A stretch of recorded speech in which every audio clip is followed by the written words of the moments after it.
Throw it back a couple decades, 2002. Apple just blew everyone's minds with 20 gigs of storage on the second generation iPod. Elon Musk just sold PayPal, which probably planted the seed for him to poorly make cars for the masses later on. Michael Jackson used his kid as a kite out a window in Berlin. And amongst all of the Britney Spearses and the Eminems, somewhere, quietly, on the shores of North America, the first Lamborghini Murcielago landed. Well, it's not this exact one. It wasn't the first. This isn't the actual first one. I just meant in 2002, that's when they came to. No! No, that was the best take. I don't care if you're injured. I'll never do that better than that again.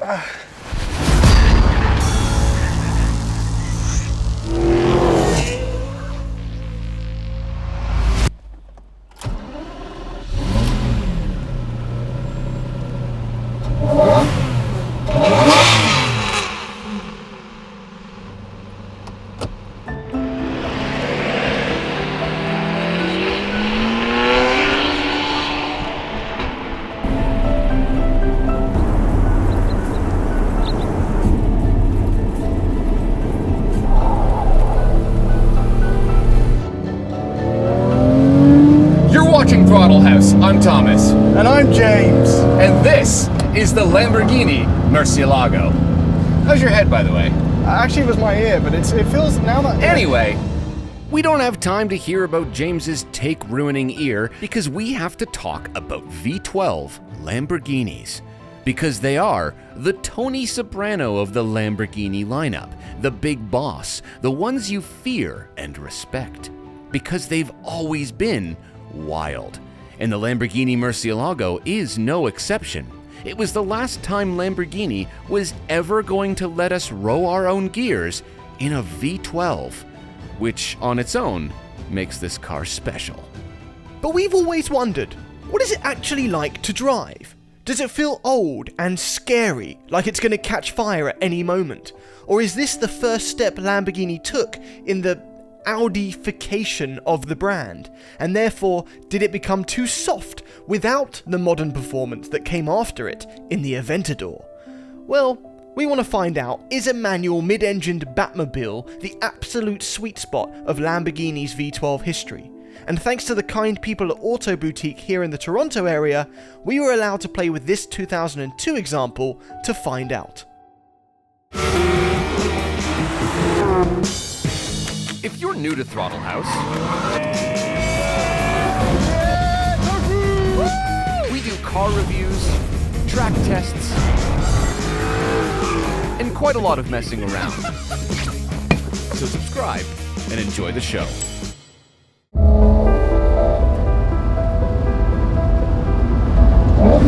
All right, here it is. It's still really cramped, James. Yes, the last V12 we were in together in the Lambo was the Countach. Yes. And I remember that day was an absolute workout.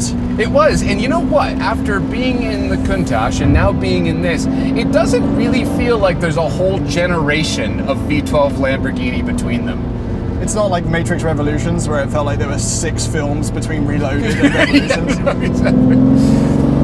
But I remember we were screaming over each other the whole time. Hey, this isn't exactly quiet. No, it's Watch. No, look. Okay, fine, right into 5th. 5th gear. Cruises. The ride is quite harsh. Yeah. It is definitely more refined and more modern, no question. Look, it's still a 6.2 litre naturally aspirated V12. And then it got crazier, right? This is the least crazy This is the least crazy one. How many horsepower? 575. It's not a small amount of horsepower. It's almost a Hyundai Ioniq 5N. That's weird when you think It's about a it weird that reference. way. That's a weird when you think about it that way. All right, drop a gear and disappear.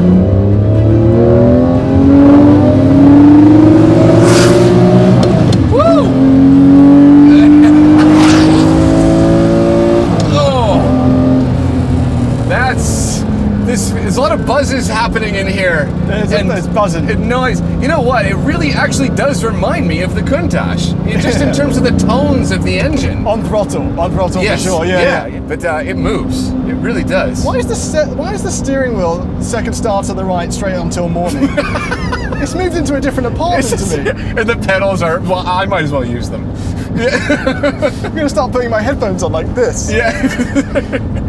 Yeah, when Ferdinand Piech came in and, you know, Volkswagen Audi group bought Lamborghini, he was like, the concept that you guys are making for the successor to the Diablo isn't what Lamborghini should be about. They should be about this madness. And it really does have that vibe, considering I keep knocking my head off the roof. We'll say this is not difficult to drive. No? Yeah, when we were in the Countach, I remember you saying that you knew people that wouldn't have been strong enough to manage the throws on the shifter.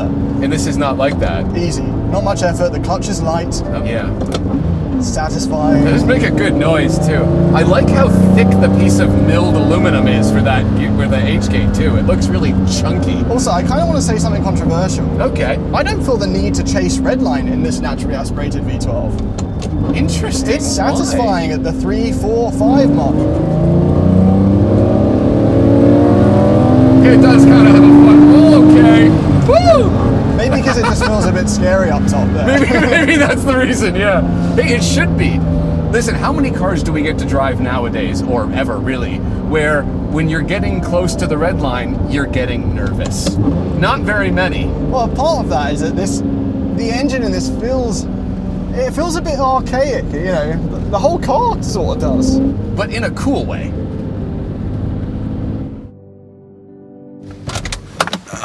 Yeah, because compared to the cars that Lamborghini was going to make in the future, or what we have now, or compared to even supercars of the era, it's not that advanced. Right, I've heard people say this is like Diablo 0.3.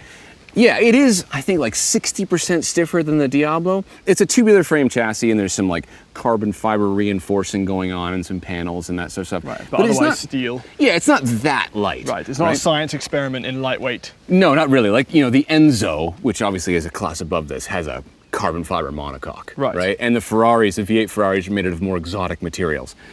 This does have one of the coolest pieces of Lamborghini-ness, I think. Because you remember the Mira was killing people. So they flipped the engine around in the Countach. Right. And that means the transmission is in that tunnel right there. The engine's kind of backwards, which is why there's no storage. Well, they prioritized an ashtray. No, there's storage. You can fit a phone in there. You Not can't- a phone from that era. No, that's An true. iPhone. Yes. Which shows Lambo were ahead of their time. Yep, that's helpful. So I think the coolest thing about this is that this engine configuration, where the transmission's there, it gave way to the fact that this has a full-time four-wheel drive system, because they could just put the drive shaft right to the front. Okay. Right? Which they didn't do with the Revuelto. Since they used the electric motors in the front for all-wheel drive, they actually turned the engine back around the other way. Got it? Oh, I got it. Good. Go on, you give us a drive. Okay.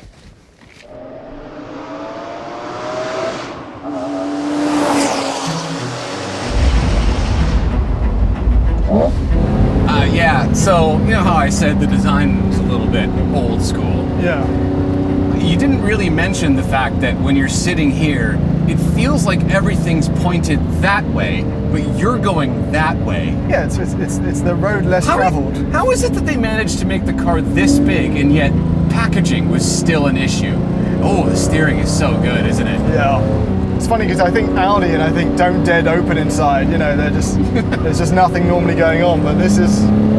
No, the steering weights up in such a natural way, right? You know exactly what the You know car's doing. exactly what it's doing. And sometimes I feel like we're always complaining about modern steering, and sometimes I feel like, am I going crazy? Do I not know what good steering is? And then you get in a car with good steering. Yes. Well, it's quite harsh seats on my bum. Yeah, everything about this is still pretty harsh, but it is a fairly advanced car though when you think about it. Obviously the engine is no slouch, but like the all-wheel drive system is pretty advanced. Torque distribution is 70% to the rear, 30% to the front, right? So like it's a really good all-wheel drive system, but it's a safety net that I think maybe Lamborghini's benefited from in the long run, the all-wheel drive. Right, because otherwise you just die. Otherwise you just die, yeah. I've never been upset. Every time we're ripping around a canyon in a Huracan or a Aventador, I've never been upset. On the track, I don't mind the rear-wheel drive. Yes, exactly. But like when you're just out here and you're driving and maybe you turn around a corner too fast, there's a little bit of gravel on the road. It's nice to not lose control of 3,500 pounds of probably averagely made Italian Lamborghini. And on smooth pavement, it cruises fine, but yeah, it's a crashy ride. It's a harsh ride. It is a harsh ride. But we have buttons.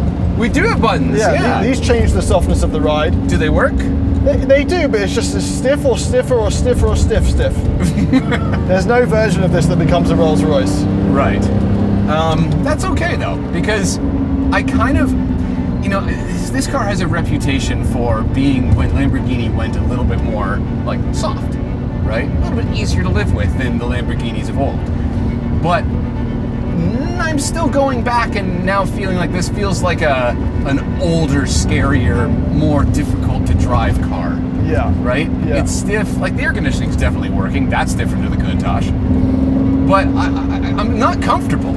I'm cramped, right? Like even surrounded by lots of Italian leather. Yeah, exactly. It's not really a nice experience to get in, get out, operate.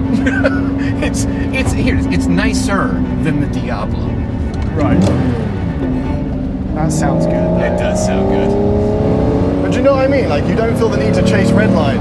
You're shifting at 4,500. Yeah, we weirdly no. I mean, there's just so much torque. The engine's so big. Yeah. Right. And I'm just kind of enjoying cruising in it. Like, just kind of like knowing when you drive by someone, they're like, "Is that the Batmobile?" Right. Like that's enough. Maybe that's what Lamborghinis are for. To be fair. It feels like a supercar at any speed. Like all of the experience around it isn't power numbers or 0 to 60 or how it will do in a drag race. You feel like you're in a supercar. All the time. All the time. Absolutely accurate. However, before we pulled over to chat about the mad styling of the Murcielago, we decided to roll the windows down. And something happened. This Murcielago has a minor exhaust mod that wakes it up just a bit.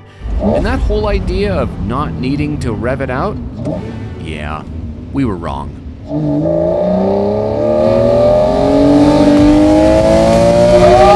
Right! Oh, Jesus! Holy...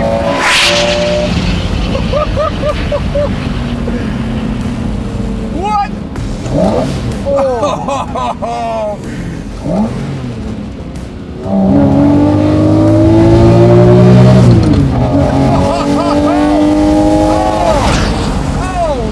Okay. That's a Lamborghini. Yeah. Oh yeah. Holy. Why does it feel like the engine is actually in my skull? Oh, it's nice.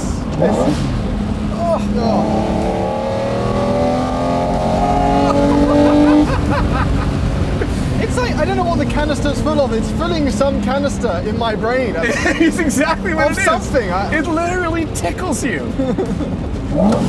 Oh, it's nice. Oh, one more.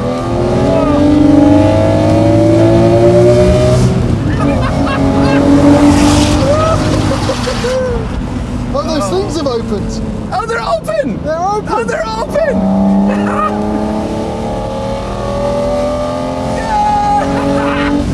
Alright, I want to chase red line. Red line. I almost lost myself there. I didn't want to chase red line. I find myself perfectly comfortable at 4,500 RPM. Yeah, I'm James. I like driving it slowly. It's all about cruising. I got lost there. Sometimes in life, you know. Oh. Okay. That doesn't get old, by the way. No, because as we said, the whole thing is a supercar experience. All right, little disclaimer. Okay. This doesn't look exactly like a normal 2002 Murcielago. No. Auto Boutique, who lent us the car, got it this way with a few little changes. So it's got Liberty Walk stuff going on. So the front bumper isn't as blocky because it's all Liberty Walky. And then we got side skirts, spoiler, diffuser. Yeah, and these are wheels actually from, I think, a 2005? Yeah, stock wheels from a 2005. Yeah, but this one came with a two-piece, right? Yeah, these are the Hercules wheels. I like these wheels. So, have you seen the dish? Oh, it's just the hugest dish. That's a big dish. I really, really like dishes. Like the dish of this is so substantial that I feel like you should have dished that one because like you could fit a whole wheel in the dish of that one. So I would dish that one a bit. This looks like a Williams-Sonoma cake mold. Yes, it does. Yeah, I know how to buy gifts for my wife. What do you think of these wing mirrors? They're of the time. Yeah? They're very, very cool. Yeah. Very wide, very narrow. They look like the sunglasses that everyone wore back then. Oh, they look like gas cans. I don't know what that is. You just described it. They look like gas cans. They 100%. I feel like you're gas canning me right now. Is that the phrase that you're using? That's exactly how you do it. You nailed it. Yeah. No, they're very like Justin Timberlake-y. What does this do for you as a whole? I don't know. It's interesting because I've never been in love with the styling of the Murcielago. I've always seen it and been like, that's cool. We want to make this as insane as Lamborghinis have always been. But I don't think it looks that insane. Like, what are you talking about? If you threw 100 eggs at the Countach we drove, you would never find them again. Because there's so many spaces. Yeah, there's like enough mass and panel that but it's just road presence and size, right? Look how wide the rear end is. No, it's a big car. It's massive. But to be fair, I mean, even though this does have some Liberty Walk stuff on it, the early V12 Lamborghinis of every generation were always a little bit chill. Yes. They were a little bit toned down. And then as time goes on, they sort of visually remove stuff and get it more. What do you mean visually remove stuff? They visually remove some weight. Like it becomes less blocky. Oh, I see what you're saying. The more racy model it gets, the less. Yeah, but they become more visually busy because they start adding things to them, right? I don't mind the busy. No, I don't either. I'm not like, give me disagreeing an with you. STO. Give me an SVJ. I think Lamborghinis should be absolutely insane, and this is insane by dimensions, but it's not insane by. I see. Do you know what I mean? Right. To be fair, when these things are up, it does look pretty crazy. I do really like the look of this car. It's also surprisingly livable. This is a big Frunk. It is actually. I'll open it. Open the Frunk. It's surprisingly huge. You know, I feel like there's enough cooling with all these huge intake ducts back here. They didn't need to put anything extra going on up there. How do I do it? There it is.